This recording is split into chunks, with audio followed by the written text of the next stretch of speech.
6월 26일 주일 예배 드리겠습니다. 같이 기도하겠습니다. 하나님 감사합니다. 오늘도 주님 전에 나옵니다. 주님 앞에 나옵니다.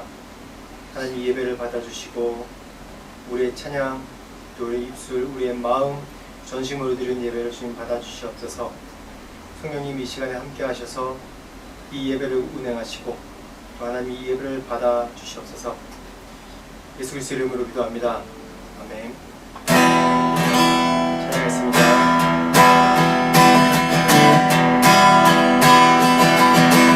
온 땅이여 주 찬양, 땅마다 주 찬양하세. 주의 기사와 주의 영광 온 땅에 널리 알려졌네. 다시 한번 합시다. 온 땅이여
성실하신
모든 찬송과 존귀 영광을 홀로 받으시옵소서. 모든 영광을 주님께 올립니다. 예수 그리스도 이름으로 기도합니다. 같이 말씀 보겠습니다. 오늘 나눌 말씀의 제목은 믿음의 근성입니다. 인간의 고통 중에 제일 심한 고통, 아주 굉장히 심한 고통 중에 하나가 여러 가지가 있는데 산모의 출산하는 고통이 굉장히 고통스럽다고 얘기하죠. 저는 애 낳아본 적이 없어서 잘 모르지만 옆에서 해산하는 걸 같이 봤습니다. 제가 저희 첫 애 낳을 때 가족 분만실에서 분만을 하는데 사실 그 옆에서 계속 이제 고통하는 걸 봤거든요. 그 보면서 정말 엄청나게 고통스럽구나 라는 것을 간접적으로 체험했습니다. 근데 가족분만실 들어가기 전에 좀 가족분만실이 아직 비지 않아서 대기하는 실에 있었어요. 여러 산모들이 같이 출산을 기다리고 있었는데 그때 보니까 옆에서 계속 이제 진통이 오니까 소리 지르고 하는데 한 산모가 나 제왕절개 해달라고, 너무 이 고통에 무섭고 힘드니까 제왕절개 해달라고 그러니까 그 남자 의사가 남들 다 나는데 뭘 참지 뭐하냐고 그렇게 얘기했다는 소리를 제가 들었습니다. 근데 그 얘기를 듣고 나니까 그 의사가 남자인데 어떻게 남자가 그런 고통을 경험하지 않고서 의사니까 그렇게 얘기할 수 있는데 그렇게 얘기하나라고 좀 의아했습니다. 모든 사람들이 이제 결혼해서 아기를 낳는 우리 모든 인간들이, 특히 여자들이 겪는 고통이 그 출산의 고통이죠. 그 고통을 고통스럽지만 그걸 참는 이유가 무엇입니까? 참는 이유가 뭐죠? 새 생명, 자기의 자식, 새 생명, 자기를 통해서 난 이 새 생명, 나 같은 생명을 본다는 그 기쁨 때문에 낳는 거죠. 그래서 낳고 나서도 보면 그 출산에 너무 무섭고 공포스럽고 힘들었던 그런 걸 다 잊어버리고 아이를 보고 너무 예쁘니까 언제 또 하나 낳지? 그렇게 얘기하는 사람들이 있습니다. 그걸 잊어버리기 때문에 또 낳죠. 고통보다 더 큰 기쁨이기 때문에 그 출산의 고통을 감내하고서도 아기를 낳는 것이죠. 그렇다면 인간의 고통 중에 아주 잔인하고 굉장히 고통스러운 또 고통이 있습니다. 그 고통이 십자가의 십자가의 처형입니다. 고대 십자가 처형에 대해서 보면 이 인간이 고안한 고통 중에 굉장히 제일 고통스러운 고통 중에 하나라고 하는데 굉장히 야만스러운 처형 방법 중에 하나입니다. 그 십자가에다가 이 못을 박고, 손에다 못을 박고, 여러 학설이 있는데 이 손목에 하지 않는 건, 손목에 하면 동맥이 끊어지기 때문에 그 자리에서 즉사할 수 있기 때문에 고통을 주기 위해서 이 손에다가 한다고 합니다. 그리고 이 발 등에도 한다고도 얘기하고 또 복숭아뼈에도 한다고 얘기해요. 그래서 그렇게 못 박는 것만도 굉장히 고통스러운데 이 사람을 이 수직으로 세우는 겁니다. 그래서 그 못에 의지해서 그냥 이 몸이 대령대령 달려있는 거예요. 근데 실제로 그걸 실험을 해보니까 이 못 박힌 고통뿐만 아니라 이 몇 개 안 되는 거기에 자기 중력에 반해서 그걸 의지하고 또 이 숨이 또 안 쉬어진다고 그래요. 그래서 대부분이 이제 피 흘리는 것과 질식이 같이 와서 죽는다고 해요. 그래서 피를 말리는 고통과 또 심한 이 숨도 쉬기 힘든 그런 고통 속에 죽어간다고 합니다. 그리고 그 고통뿐입니까? 또 십자가의 형을 줄 때는 이 로마 시대 때는 사람들 다 있는 앞에서 또 사람들이 다 보도록 하나에 1벌 100개 한다고 해서 그 십자가를 세워놓고 또 온 몸을 발가벗겨 놓고 사람들 앞에 세웁니다. 얼마나 수치스럽습니까? 육체적으로 아주 최고의 심한 고통과 수치를 같이 주는 거예요. 근데 이 십자가 그러면 뭡니까? 굉장히 잔인한데 지금 우리에게는 십자가 그러면 하나님의 은혜, 하나님의 사랑으로 우리가 기억되지 않습니까? 근데 예수님이 이 십자가의 처형을 어떻게 참으셨을까요? 이 치욕스럽고 고통을 뭐 때문에 참으셨을까요? 바로 우리 때문에 그런 거죠. 오늘 말씀 보겠습니다. 말씀은 히브리서 12장 1절에서 3절 말씀인데 같이 보겠습니다. 읽겠습니다. 시작. 이러므로 우리에게 구름같이 둘러싼 허다한 징들이 있으니 모든 무거운 것과 얽매이기 쉬운 죄를 벗어버리고 인내로써 우리 앞에 당한 경주를 하며 믿음의 주요 또 온전하게 하시는 이 예수를 바라보자. 그는 그 앞에 있는 기쁨을 위하여 십자가를 참으사 부끄러움을 개의치 아니하시더니 하나님 보좌 우편에 앉으셨느니라. 너희가 피곤하여 낙심하지 않기 위하여 죄인들이 이같이 자기에게 거역한 일을 참으신 일을 생각하라. 여기서 인내, 참으사, 참으신 이 말씀이 헬라어로는 휘포메노라는 그런 단어입니다. 그런데 이 참다, 기다리다, 이 휘포메노는 참다, 기다리다, 또 이 참다, 기다리라는 뜻이 고통이 어느 정도 끝나면 뭔가 기다리는 게 있어서 그 고통을 참고 기다린다는 겁니다. 그냥 막연히 참는 것이 아니라 고통 끝에 어떠한 이유가 있기 때문에 그 고통을 감내하는 것을 바로 헬라어로 휘포메노, 인내, 또 한국말로 인내, 참다, 오늘 참으사, 참으신 이렇게 얘기를 하는 겁니다. 말씀 한번 보겠습니다. 우리가 다 아는 말씀입니다. 시작. 우리가 아직 죄인 되었을 때 그리스도께서 우리를 위하여 죽으심으로 하나님께서 우리에 대한 자기의 사랑을 확증하셨느니라. 로마서 5장 8절입니다. 확증하셨느니라. 여기서 확증, 이 헬라어로 쉬니스테미가 나타내다, 보여주다, 입증하다 라는 그런 뜻입니다. 예수께서 우리를 위해서 죽으심으로 그 사랑을 우리에게 나타내 보여주셨다, 입증하셨다, 그런 얘기죠. 예수님이 고통을 참으신 이유가 무엇입니까? 그 치욕스럽고 육체적 고통도 극심하고 거기다 수치하고 이런 고통을 참으신 이유가 뭡니까? 첫째, 오늘 방금 말씀 가운데 나왔듯이 우리를 사랑하시기 때문입니다. 우리를 사랑하는 그 증거로 십자가에 돌아가신 것입니다. 예수님의 그 사랑, 하나님의 그 사랑은 우리가 에덴 동산에서 죄인 되었을 때부터 시작해서 다시 우리를 회복하시려고, 다시 예전과 같이 주님과 교제를 나누며 또 소통하며 교통하는 그런 자녀로서 다시 한번 삼으시려고, 우리의 정체성을, 신분을 회복시키시려고 하는 그 사랑 때문에, 자녀를 향한 사랑 때문에 십자가에 못 박혀 돌아가신 것이죠. 예수님의 이 십자가의 그 고통과 수치를 인내할 수 있는, 그런 참으실 수 있는 그런 이유에 대해서 얘기할 때 보면, 우리가 영화 제목 있죠. Passion of the Christ라는 영화 있죠. The Passion. 그래서 이 영화 때문에라도 이 패션이라는 얘기가 또 우리 그리스도인들에게 굉장히 다른 의미로 다가옵니다. 이 영어 단어 패션이라는 의미는 사람이 가지고 있는 강력하고 제어하기 힘든 힘입니다. 그런 감정.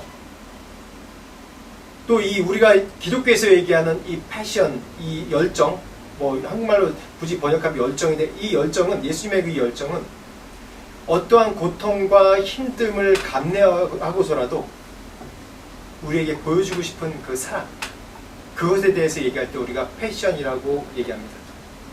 그래서 패션이란 얘기, 열정이란 얘기, 뭔가 강력하게 아주 광적으로 집착하는 것을 또 우리가 이 열정, 패션이라고 합니다. 요즘에는 이 사람들이 열정이 다른 데 있는 것이 아니라, 요즘 보면 뭐 먹방 같은 데 뭐 열정이 많이 있고, 어쩔 때는 또 뭐 유튜브 보면 뭐 여행하는 데 열정이 많고, 뭐 열정이 각자 다 다릅니다. 이런 열정, 예수님께서 당하신 십자가의 고통은 오직 우리를 향한 그 끝없는 사랑, 우리가 바꿀 수 없는 사랑, 그 열정 때문에 그 극심한, 인간이 만든 이 형벌 중에서 가장 극심하다고 한 그 고통과 수치를 당하신 그 열정입니다.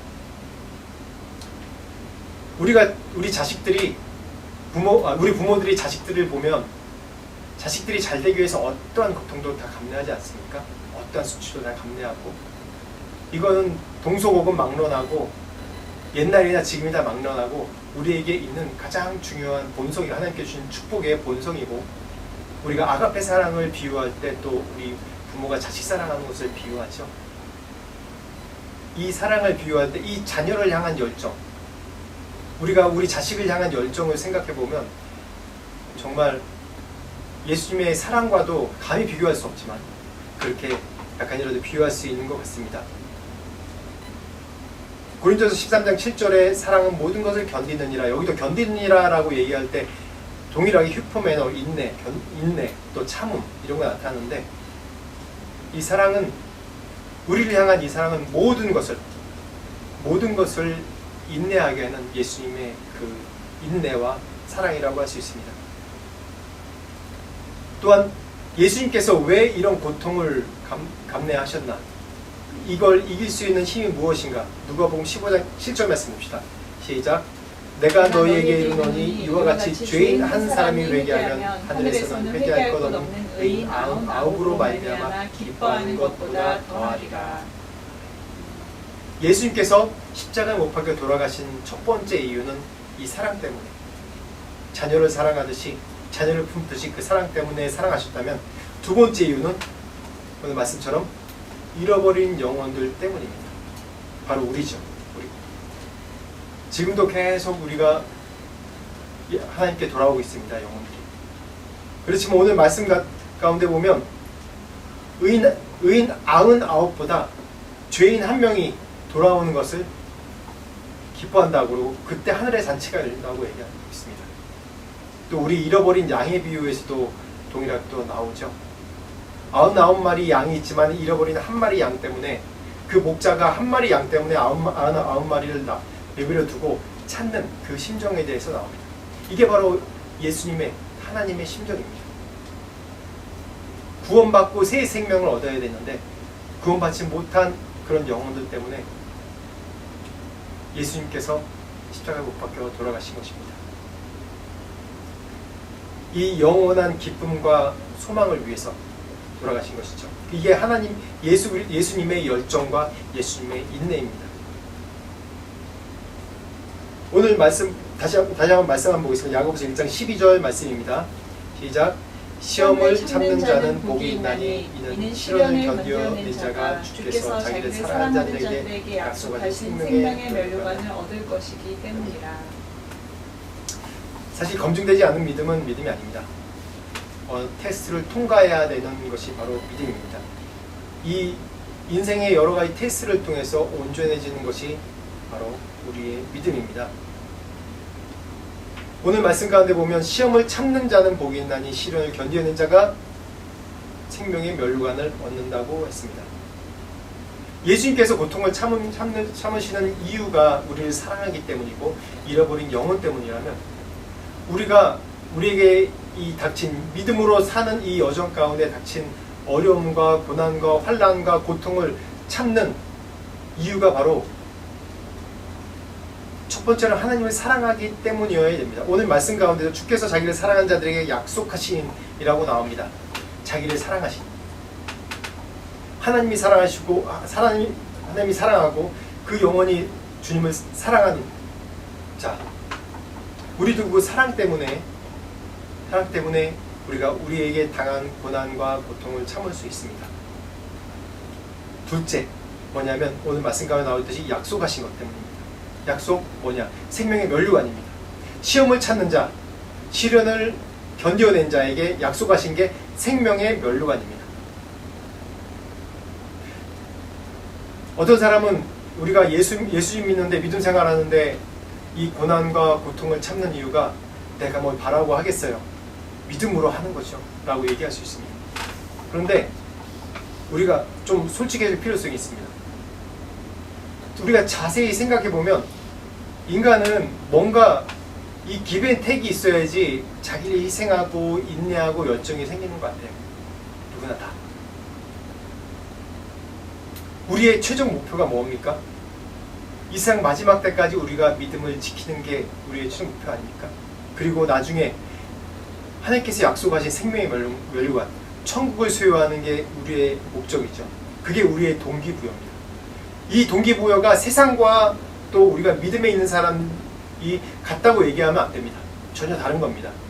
이 세상에서는 뭔가 이 고통과 오랫도록 인내하는 것은 뭐냐면 내가 뭔가 성취하고 내가 재산을 갖고 내가 인정받고 그런 걸 위해서 하지만은 우리의 인내는 뭡니까?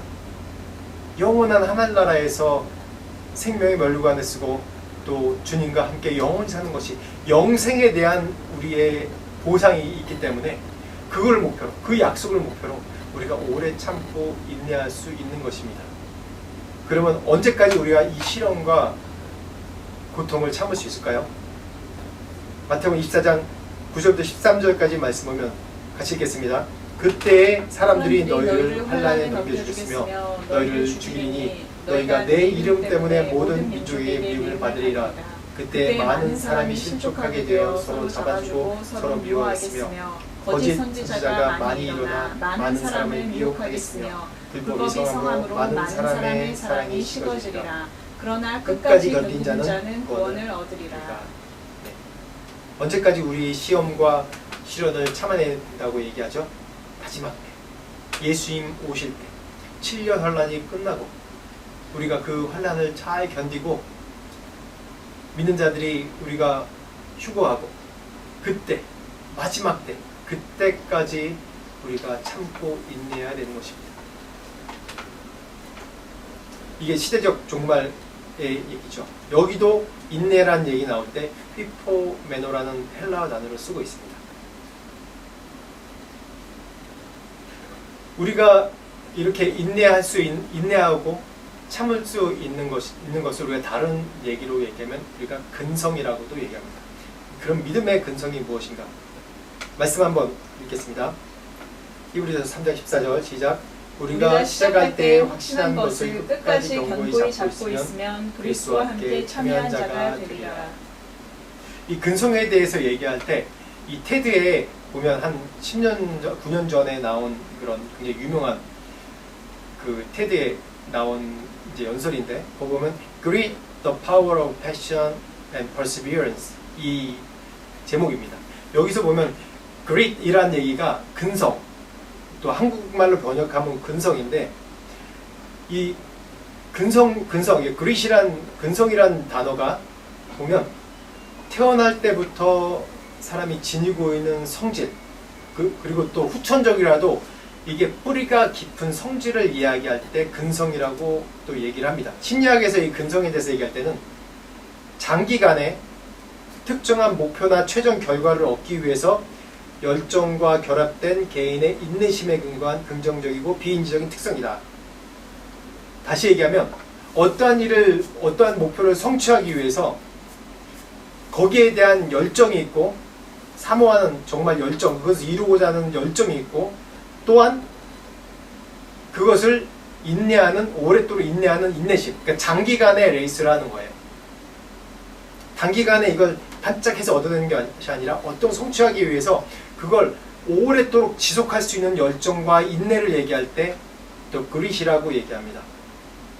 그래서 이 테드에 보면 이 학자가 이 근성에 대해서 여러 가지로 실험을 해봤는데 그 미국에 있는 육군 사관학교에 이 그릿에 대해서 근성에 대해서 한번 실험을 해봤습니다. 실험해봤는데 어떤 사람이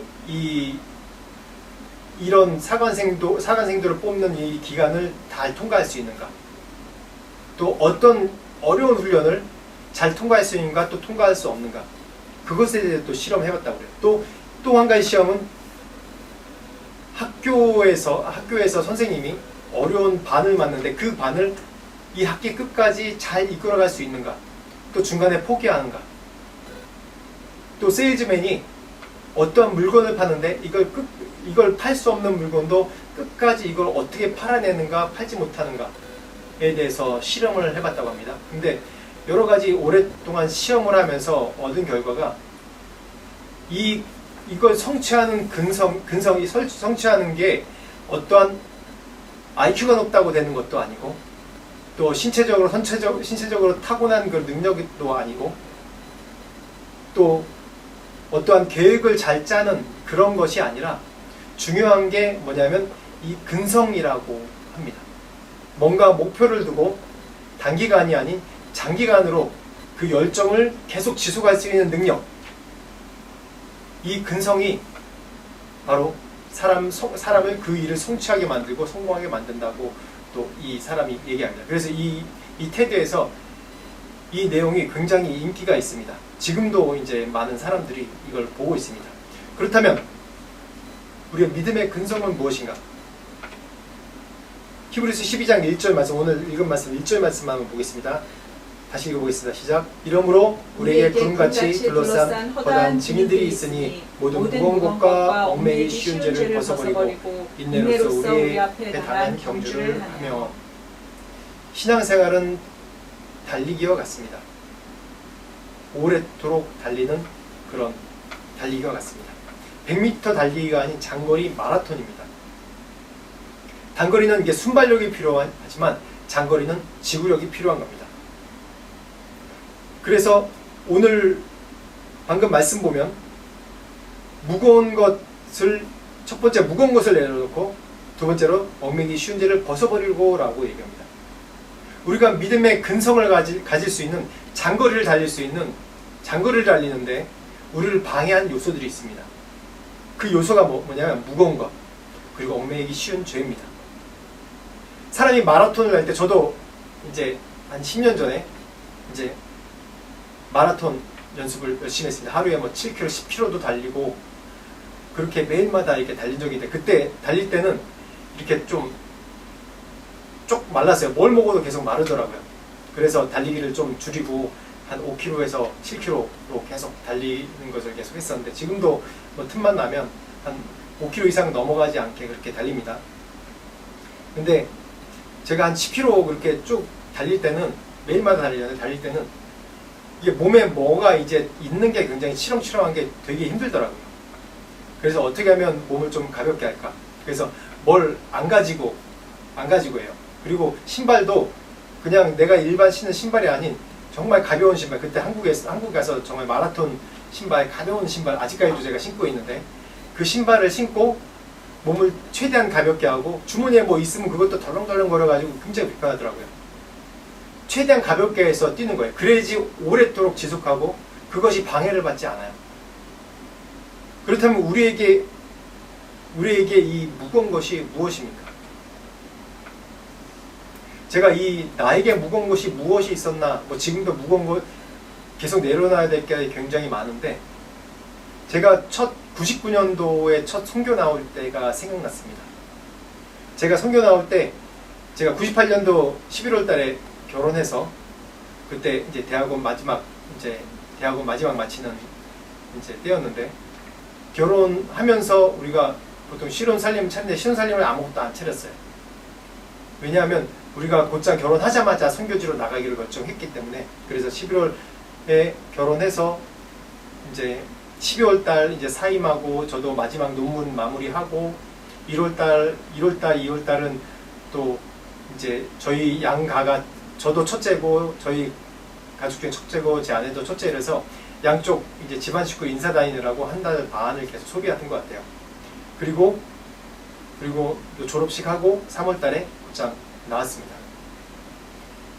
저희가 이제 선교지에서 오래 살 생각이기 때문에 제가 아무것도 안 샀죠.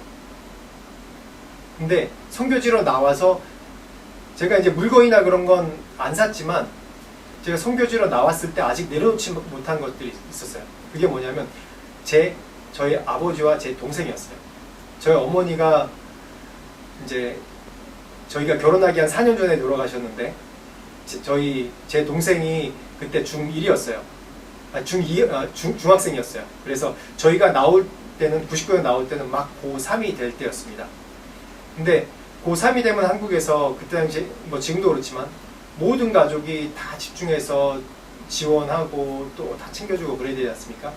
근데 저희 어머니 없이 혼자 있고 또 아버지도 이제 혼자시고 그러니까 제가 장남이니까 그 책임감 때문에 어쨌든 하나님의 부르심 때문에 제가 그 사명으로 같이 결혼하자마자 나왔는데 그 마음이 내려놓치지 않는 거예요. 그래서 한 거의 두 달 동안은 계속해서 하루는 제 동생이 꿈에 나오고 하루는 저희 아버지가 꿈에 나오고 정말 너무 좀 힘든 시간이었어요.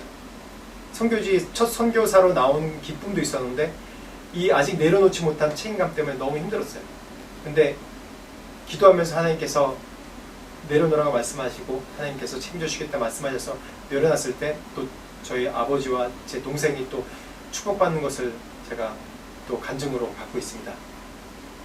그랬듯이 우리의 믿음의 이 장기간의 레이스에 계속해서 내가 뭔가 갖고자 하는 것들이, 움켜쥐고자 하는 것들이 계속 있습니다.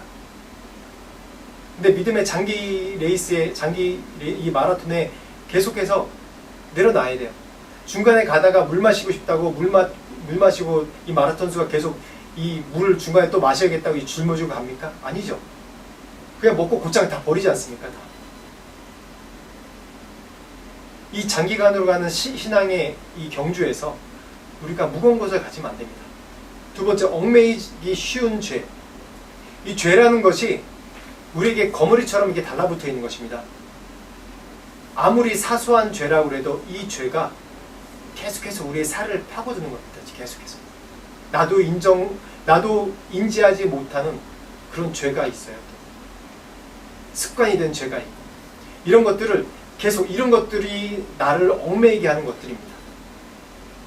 내가 죽을 때까지 해야 되는 게, 싸워야 되는 게, 매일같이 싸워야 되는 게, 내가 매일같이 성결하기 위해서 싸워야 되는 것입니다. 나를 성결하게 하는 건 하나님의 거룩하심이지만, 제가 지난주에도 설교했죠. 내가 죄를 하나님 앞에 회개하는 것은 내가 할 일이지만, 나를 거룩하게 하고 성결하게 하신 것은 바로 하나님이 해주시는 겁니다. 내가 얽매이기 쉬운 죄, 자그만 죄라도 나를 점점 갉아먹고, 점점 내가 오래 하나님 앞에 끝까지 이 믿음의 경주를 끝마치지 못하게 하는 그런 얽매이는 것이 바로 죄가 될 수 있습니다. 이 두 가지, 무거운 것과 얽매이기 쉬운, 벗어버리고, 이것이 바로 내가 끝까지 인내하면서 경주할 수 있는 또 힘을 주는 것입니다. 그래서 믿음의 마라톤, 믿음의 경주를 마라톤으로 끝까지 경주할 때 정말 필요한 것이 이 열정과 인내인데, 인내를 가로막는 것은 방금 얘기했듯이 무거운 것과 또 이 얽매이기 쉬운 죄이죠. 그리고 믿음의 경주라면 이 열정은 내 목표가 뭔지 알기 때문에, 생명의 멸류관, 마지막 목표가 뭔지 알기 때문에 그것을 바라보고, 멸류관을 바라보고 달려가는 것입니다. 우리의 상급은 바로 앞에, 내일, 모레에 있는 것이 아닙니다. 우리의 상급은 내가 믿음으로 헌신했다고 주어지는 그런 상급이 아닙니다. 그거 상급만 받으려고 그러면 세상 사람들과 똑같죠. 세상 사람들이 이 땅에서 뭔가 성취하려고 하는 것이지 나중에 영혼까지 생각하지 않지 않습니까? 이 땅에서 성취하려고 열심히 노력하는 거죠. 우리의 상급은 무엇입니까? 마지막 때 영원한 생명의 멸류관, 영생의 멸류관 아닙니까? 히브리서 오늘 본문 말씀 12장 2절 말씀 보면 같이 다시 읽어보겠습니다. 믿음의 주여 또 온전하게 하신 이인 예수를 바라보자. 그는 그 앞에 있는 기쁨을 위하여 십자가를 참으사 부끄러움을 개의치 아니하시더니 하나님 보좌 우편에 앉으셨느니라. 여기서 바라보자라고 얘기할 때 헬라어로 아포라오, 그러니까 주목하다라는 얘기를 그냥 바라보자라고 얘기하면 우리 한국말로 하면 멍하니 바라보는 것도 바라보는 거고, 아무 생각 없이 보는 것도 바라보는 것이고, 그냥 이렇게 바라보는 거 아닌가. 근데 헬라어는 뭐냐면 그걸 뚫어져라고 보는 거. 그것에만 집중해 보는 것을 바로 이 원어에서는 얘기하는 거죠. 예수님을 뚫어져라고 바라보는 거죠. 다른 것 아무 주변에 없고 예수님만 뚫어져라고 바라보는 것을 이 본문에서는 얘기하는 것입니다. 어떻게 뚫어져라고 바라봅니까? 우리가 이걸 다시 비유할 때 사랑하는 마음이 있어야지 집중하고 바라볼 수 있는 거죠. 인간에게 가장 중요하고 큰 동기는 사랑입니다. 이 사랑하는 사람 앞에 있으면 거기밖에 안 보이지 않습니까? 그 사람밖에 안 보이지 않습니까? 내가 사랑하는데 그 사람밖에 안 보여야 되는데 다른 것을 보이는 거면 사랑하는 게 아니죠. 그게 바로 뚫어져라고 보는 것. 이 주목하여 보는 것. 오늘 믿음의 주요 온전케 하신 이엔 예수를 바라보라라는 얘기는 예수 그리스도 외에는 다른 것이 안 보입니다. 예수님 외에는 다른 것이 중요하지 않습니다. 오직 예수님만 보입니다라고 해. 이 세상 것, 이 세상 성공하는 것, 이 세상에서 주는 그런 모든 대가 아무것도 안 보입니다. 오직 저는 예수님만 바라봅니다. 예수님밖에 저에겐 중요한 것이 아무것도 없습니다. 라는 거죠. 이 열정, 이것이 열정입니다. 이것이 바로 우리가 믿음의 근성, 끝까지 장기로 이 인생을 끝까지 믿음으로 살 수 있는 가장 중요한 열정입니다. 열정. 말씀 또 보겠습니다. 베드로전서 1장 6절에 7절. 그러므로 너희가 이제 여러 가지 시험으로 말미암아 잠깐 되지 않을 수 없으나 오히려 크게 기뻐한도다. 너희 믿음의 확실함은 불로 연단하여도 없어질 금보다 더 귀하여 예수 그리스도께서 나타나실 때 칭찬과 영광과 존귀를 얻게 할 것이니라. 그 다음 말씀 로마서 5장 3절 4절. 우리가 환난 중에도 즐거워하나니 이는 환난은 인내를, 인내는 연단은 소망을 이루는 줄 알미로다. 그렇다면 이 믿음의 근성이 어떻게 해서 길러지느냐? 어떻게 해서 길러지느냐? 오늘 본문 방금 얘기한 것처럼 고난을 통해서 길러지는 것입니다. 다시 얘기하면 시험을 통해서, 고난을 통해서, 환난을 통해서 길러지는 것입니다. 이것을 다른 말로 저는 믿음의 탄력성이라고 얘기하고 믿음의 회복력이라고 얘기합니다.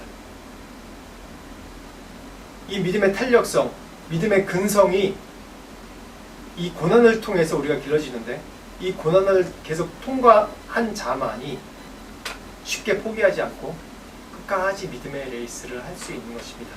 성경의 여러 인물들로 우리가 알 수 있습니다. 사울과 다윗을 비교해보면 또 우리가 알 수 있습니다. 사울 보면 사무엘상 15장 17절에 19절 말씀 한번 같이 읽어보겠습니다. 시작. 사무엘이 이르되 왕이 스스로 작게 여길 때에 이스라엘 지파의 머리가 되지 아니하셨나이까. 여호와께서 왕에게 기름을 부어 이스라엘 왕을 삼으시고 또 여호와께서 왕을 길로 보내시며 이르시기를 가서 주인 아말렉 사람을 진멸하되 다 없어지기까지 치라 하셨거늘 어찌하여 왕이 여호와의 목소리를 청종하지 아니하고 탈취하기에만 급하여 여호와께서 악하게 여기시는 일을 행하였나이까. 사울이 왕이 된 것은 그 당시 백성들이 하나님을 원하지 않고 왕을 원해서 왕을 하나님께서 허락하셨기 때문에 사무엘을 통해서 이스라엘의 왕을 지명했습니다. 처음에 사울이 왕이 될 때 스스로 작게 여기고 저는 너무 작은 지파에 아무것도 아닌 사람을 이렇게 뽑으니까 저는 왕이 될 자격이 없습니다 라고 도망다녔죠. 그래서 사무엘 통해서 기름 부심 받고 또 사무엘이 여러 번 사울을 백성들에게 인정받는 왕이 되게 해주려고 계속해서 지원을 합니다. 그렇지만 결국 이 전쟁 때 블레셋의 위협에 이 두려움에 꺾여서 먼저 제사를 지내고 사무엘을 기다리지 않고 제사를 지냈기 때문에 그 일 이후로 하나님께서 버리셨죠. 순종하지 않았기 때문에. 그렇게 그때 당시에 사무엘이 사울을 세우기 위해서 전쟁에도 직접 나오고 또 사무엘을 왕으로 계속 이제 격려하면서 세워주는 일을 계속 했습니다. 근데 사울은 끝까지 어떤 사람이었냐면 전쟁을 통해서 왕으로 인정받고 세워진 사람이기 때문에 그런지 몰라도 처음부터 끝까지 블레셋이 두려웠어요. 왜? 늘 전쟁에 승리해야지만이 자기가 백성들에게 인정받을 수 있기 때문에 전쟁에 계속 나가 승리해야 되는 거예요. 하나님께 순종하지 않은 죄를 범함에도 불구하고 사무엘을 격려해서 사무엘한테 그래도 사람들 앞에 백성들 앞에 한번 격려해 주십시오 라고까지 얘기할 정도로 그렇게 사람들에게 인정받는 것이 정말 중요한 사람이었고 두려운 사람이었습니다. 그래서 끝까지 블레셋을 두려워해서 결국 블레셋의 손에 죽임을 당하게 되죠. 당장 하나님이 버렸다고 해서 그 자리에서 버리지 않았어요. 계속 이 오랜 기간 동안에 사울에게 계속 기회를 주셨어요. 다윗을 통해서도 기회를 주시고 여러 전쟁과 상황을 통해서 기회를 주시고 사울이 잠깐 후회하고 돌이키려고 할 때가 있었지만 그렇지만 다시 그 죄에서 돌이키지 않고 여전히 그 죄의 길로 갔던 것을 볼 수 있어요. 사울은 자기가 왕이라는 무거운 것을 지고 있었고 해결되지 못한 그 얽매이기 쉬운 죄를 동시에 갖고 있었던 사람입니다. 하나님이 그걸 제거해 보려고 계속해서 사울을 고난과 환난 가운데 내버려 두셨지만 절대로 그걸 놓치지 않았어요. 결국 그 무거운 것과 죄로 인해서 자기가 스스로 죽음을 맞이한 것이죠. 근데 다윗은 어떻습니까? 말씀 보겠습니다. 다시 읽겠습니다. 그들이 오매 사무엘이 엘리압을 보고 마음에 이르기를 여호와의 기름 부으실 자가 과연 주님 앞에 있도다 하였더니 여호와께서 사무엘에게 이르시되 그의 용모와 키를 보지 말라. 내가 이미 그를 버려놓으라. 내가 보는 것은 사람과 같지 아니하니 사람은 외모를 보거니와 나 여호와는 중심을 보느니라 하시더라. 사무엘상 16장 6절에서 7절입니다. 하나님이 이 사무엘 대선지자 아닙니까? 사무엘이 다윗을 찍어서 기름 부은 게 아니라 그 집안 이새의 집안 가보니까 제일 눈에 확 띄는 것이 누구예요? 엘리압이에요. 형이에요. 다윗의 형이에요. 저 사람을 딱 보고 사울처럼 정말 키도 크고 용모도 단정하고 용사 같은 그런 외모구나. 그래서 저 사람입니까? 라고 얘기를 합니다. 근데 아니라고 그러죠. 하나님은 외모를 보지 않고 중심을 본다고 말씀하시면서 결국 다윗에게 기름을 붓습니다. 사무엘은 사울과 다르게 다윗에게 기름만 부었지 그 이후로는 다윗을 도와주지 않았어요. 기름 한 번만 부을 따름이지 다윗의 후견인이 되지 못했어요. 여러 가지 정치적인 이유도 있었죠. 사울에게 쫓겨서 자기 지방으로 가서 계속 숨어 있는 것도 있었지만 다윗은 계속 하나님 앞에서 자신에게 주신 사명, 자신에게 주신 믿음의 근성을 끝까지 지키는 사람이었어요. 그 지킬 수 있는 여러 가지 이유가 있었죠. 첫 번째 골리앗 사건입니다. 골리앗 사건은 어땠습니까? 다윗에게는 열정이 있었습니다. 열정 하나 있었어요. 내가 믿음으로 이 하나님을 모욕하는 이 골리앗을 내가 쳐 죽이리라. 이 패션이 있었어요. 밑도 끝도 없는 그 열정이 있었죠. 결국 죽였습니다. 그리고서 이 성취를 맛봤어요. 믿음으로 이렇게 도전하는 것이 내가 다른 것을 의지하는 것이 아니라 이 믿음으로 도전하는 것이 이런 성취를 맛보는 것이구나. 그 이후에도 여러 가지 환난이 있었죠. 사울에게 계속 지속적으로 죽음 가운데 처해 있었고 사울을 피해서 블레셋에서 또 여러 번 죽을 뻔했었고 그 어려운 고난 가운데 이 죽을 지경의 고난 가운데 다윗이 계속 의지했던 것이 바로 하나님입니다. 놓지 않았던 것이 그 믿음과 인내함이었어요. 인내하지 못했다면 중간에 사울을 쳐 죽였겠죠. 자기의 정적을 제거했겠죠. 그렇지만 그러지 않았어요. 믿음의 원칙을 지키면서 하나님께서 이루실 것이라는 그런 인내하면서 여전히 자신에게 주신 사명, 이스라엘 기름 부은 왕이라는 사명을 잊지 않고 그 믿음의 도를 지켜나갔습니다. 그랬을 때 어떤 왕이 됐죠? 지금도 이스라엘의 가장 이상적인 왕 그러면 다윗이라고 얘기합니다. 우리가 지금 보는 이 다윗이라고 얘기하면 정말 이상적인 왕 중에 하나라고 얘기하죠. 여러 가지 죄악도 부족한 점이 있지만 그래도 하나님 앞에 정말 겸손했고 온전한 왕이었다고 우리가 얘기합니다. 또한 또 아브라함을 보면 또 알 수가 있습니다. 아브라함 보면 같이 읽어보겠습니다. 히브리서 11장 8절에서 10절 먼저 보겠습니다. 믿음으로 아브라함은 부르심을 받았을 때 순종하여 장래 유업으로 받을 땅에 나아갔으되 갈 바를 알지 못하고 나아갔으며 믿음으로 그가 이방의 땅에 있는 것 같이 약속의 땅에 거류하여 동일한 약속을 유업으로 함께 받은 이삭 및 야곱과 더불어 장막에 거하였으니 이는 그가 하나님이 계획하시고 지으실 터가 있는 성을 바랐으니.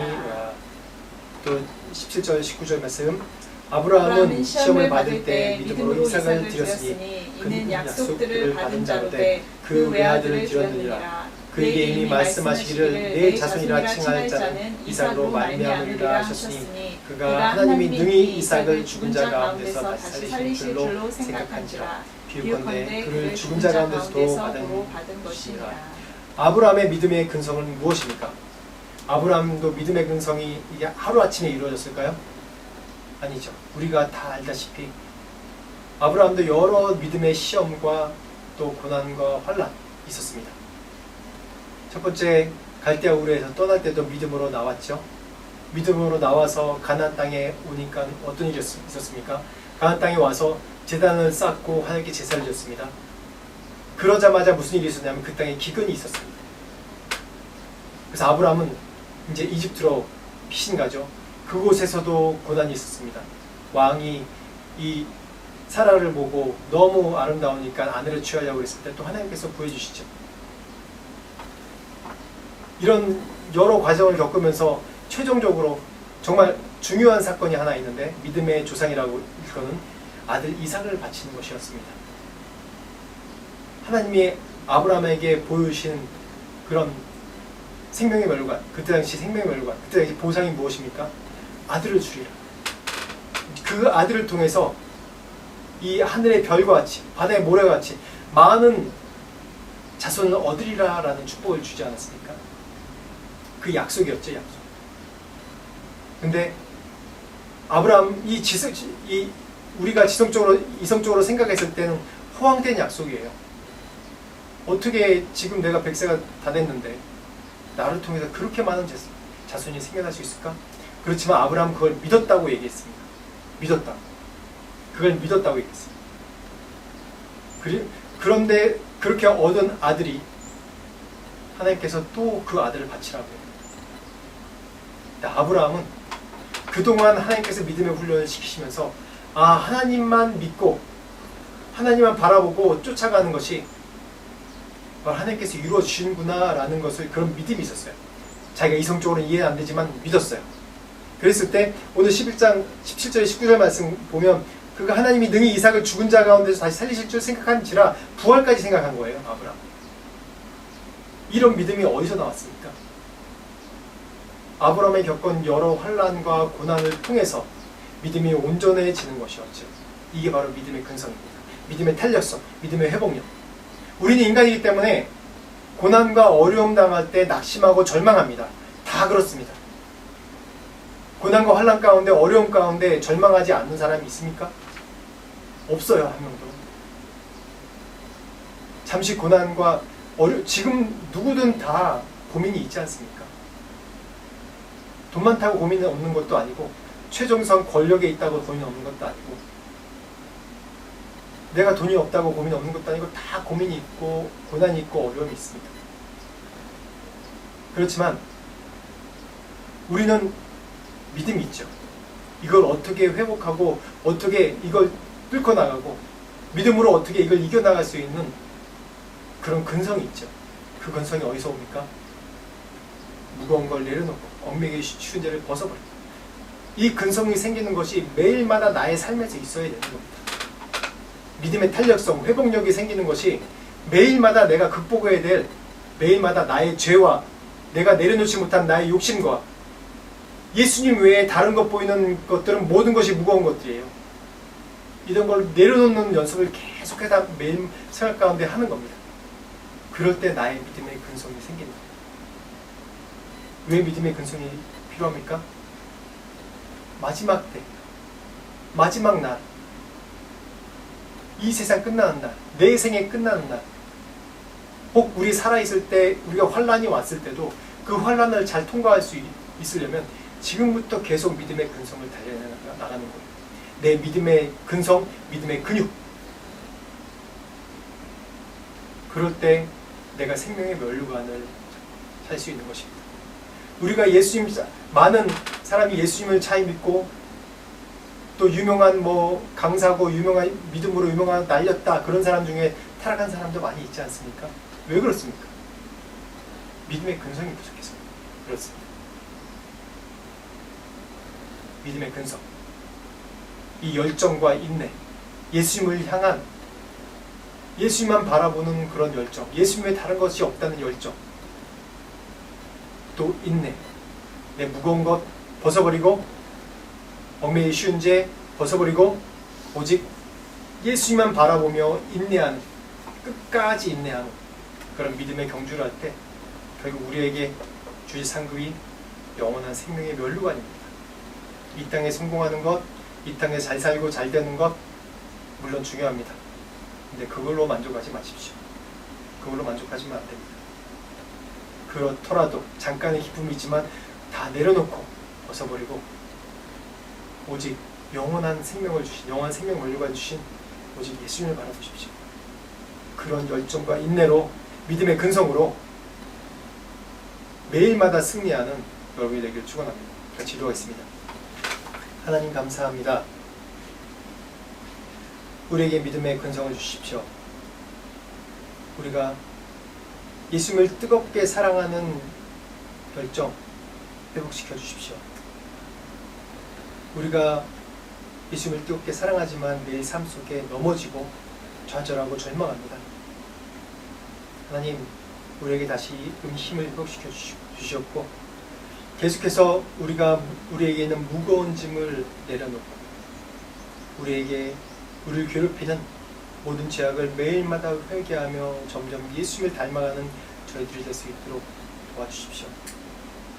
그래서 우리의 믿음의 근육이 탄탄해져서, 믿음의 근성이 탄탄해져서 마지막 때까지 믿음을 지키며 하나님께 주신 진리의 말씀 원칙을 지키며 이 세상의 모든 유혹과 고난과 환난을 뚫고 나갈 수 있는 힘을 저에게 주십시오. 그런 믿음을 주십시오. 다시 한번 소망합니다. 지금 우리 주 예수 그리스도의 은혜와 하나님 아버지의 무한하신 사랑과 하나님의 감화 감동 역사하심이 우리의 믿음을 끝까지 지키고자 또 결정하고 매일의 삶 속에 우리의 무거운 짐을 벗어버리고 얽매이기 쉬운 죄를 벗어버리는 연습을 하려고 우리가 소망하고 결단하는 모든 자들에게 지금부터 영원토록 함께 하시길 간절히 축원하옵나이다.